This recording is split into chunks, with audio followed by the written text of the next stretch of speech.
before we lay out the cylinder, what I want you to draw in the top little margin of your paper is, and it does not have to be perfect, but I want you to draw a circle about the size of a nickel. I mean, heck, if you have a nickel, go ahead and trace it. But draw a circle, and then I want you to bisect that circle. So you're going to draw one vertical line through where you think the center of it is, and then do the same thing horizontally. So it ends up kind of looking like the crosshairs of a sniper scope.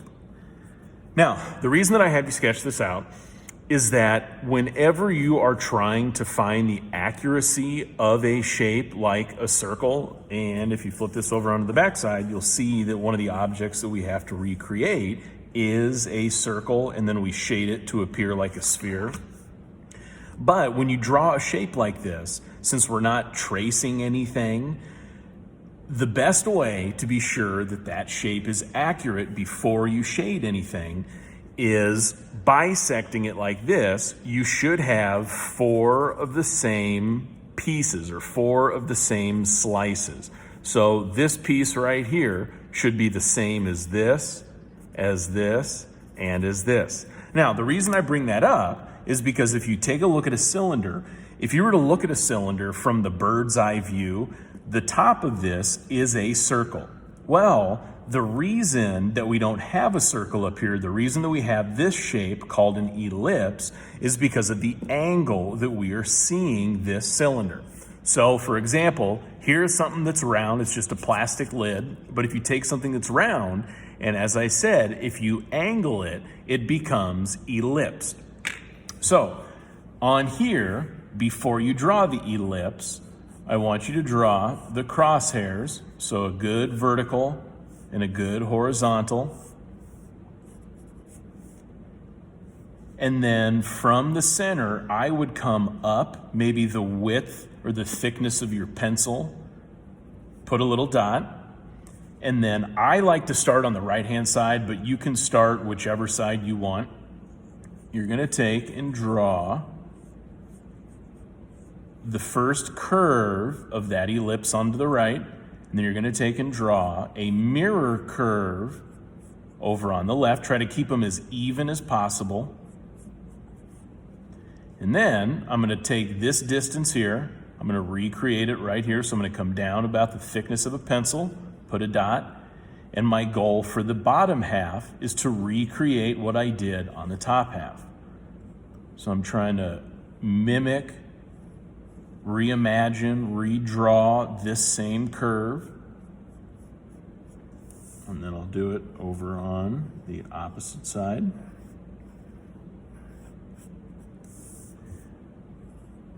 And if I did it correctly, I would have roughly the same proportions to this ellipse as I would to this circle.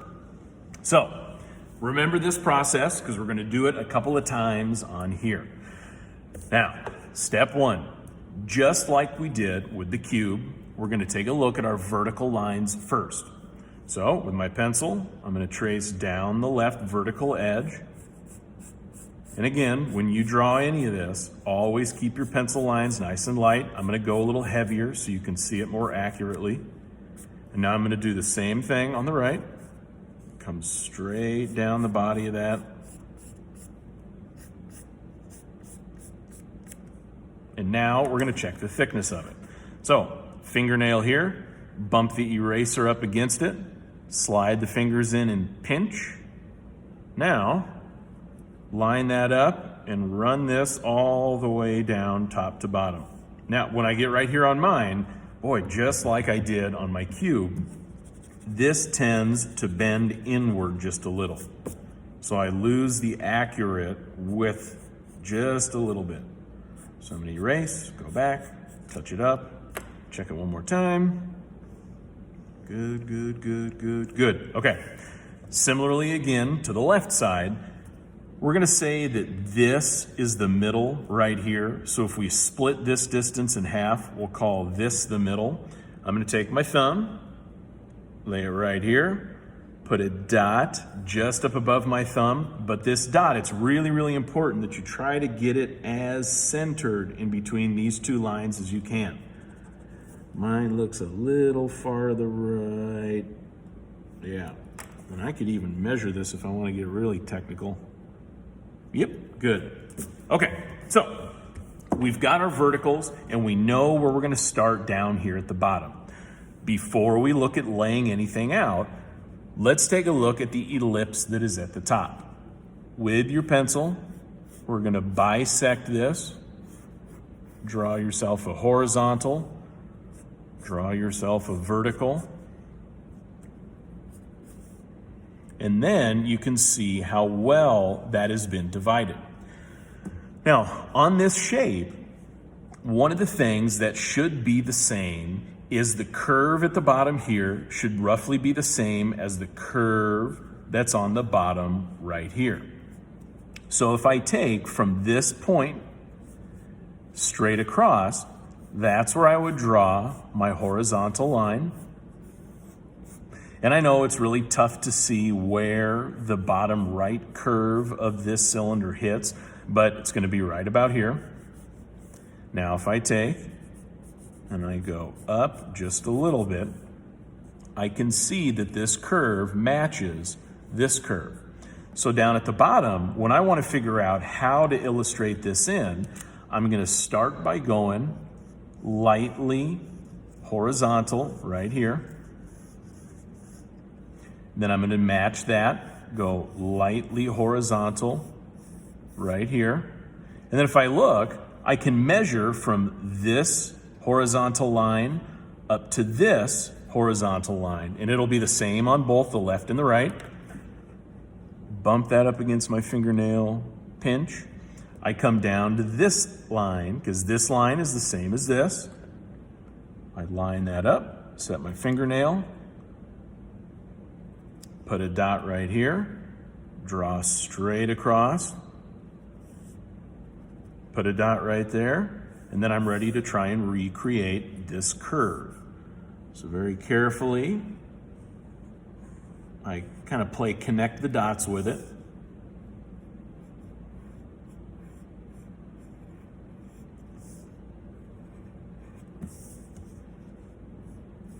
And now I'm ready to figure out my vertical. So the vertical is going to go from this horizontal line up to this horizontal line. Fingernail, bump the eraser, pinch, slide it down, and it'll be the same again on the left as it is on the right. Come straight across. And now, before I draw anything in here, I'm going to double check this length. Bump the eraser, pinch, slide this down, set it there, line it up. Yep, I've got my dot in the right spot. So I've got one here, I've got one here. This line is going to act just like this one. I know where the center of this is, just like that, right here. And then all I have to do is figure out the distance from here to here, and then from here to here. So I'm going to lay the ruler, not the ruler, sorry, fingernail, bump it with the eraser, pinch, set her here, fingernail, add my dot here. It'll be the same measurement up here, and then I'm ready to carefully connect. Now the big thing with an ellipse is that we don't want it to come to a point on the left or on the right side. We don't want it to look like a football. It should have a good continuous curve to it overall. So I'm going to double check my angles. It looks like this one is laying a little flat. So I'm going to go back, erase this.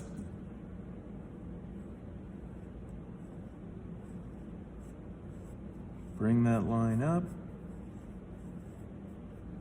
Again, double check, be sure that they're nice and continuously curved on those outside edges.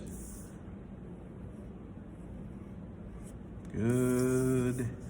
And I'll do the same thing here. back and do a little touch up. Okay, once I've got the overall form in place, I'm going to go back, and I've got a lot of erasing to do before I even lay out that horizon line or my cast shadow. I'm going to go back, get rid of all of these guidelines that I don't need any longer. Same thing with the guidelines that cross through the body of it.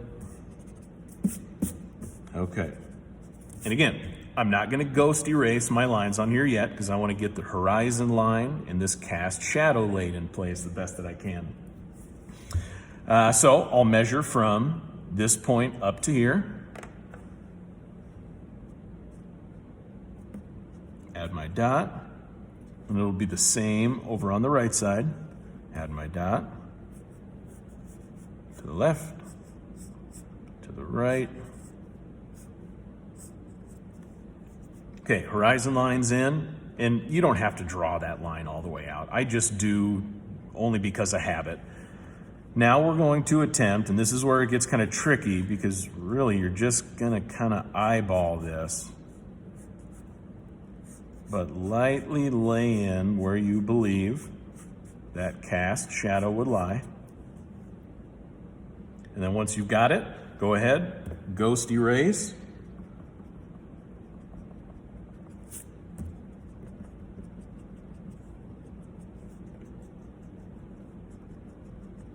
Again, the reason that we do this is so that it doesn't have that cartoonishly dark or blackened outline to it. Because if you were drawing this cylinder in reality, or if you were drawing that cube in reality, it doesn't have black outlines to it. So now that you've got it ghost erased, you are ready to start shading. One of the things that I want you to take a look at before you shade, and I'm going to erase some of this from up here. The lip that's on this has a little white strip, kind of like a halo strip of white running around. As you shade this, you want to be sure that you're trying to show as much of that actual shaded detail in the original as you can down below.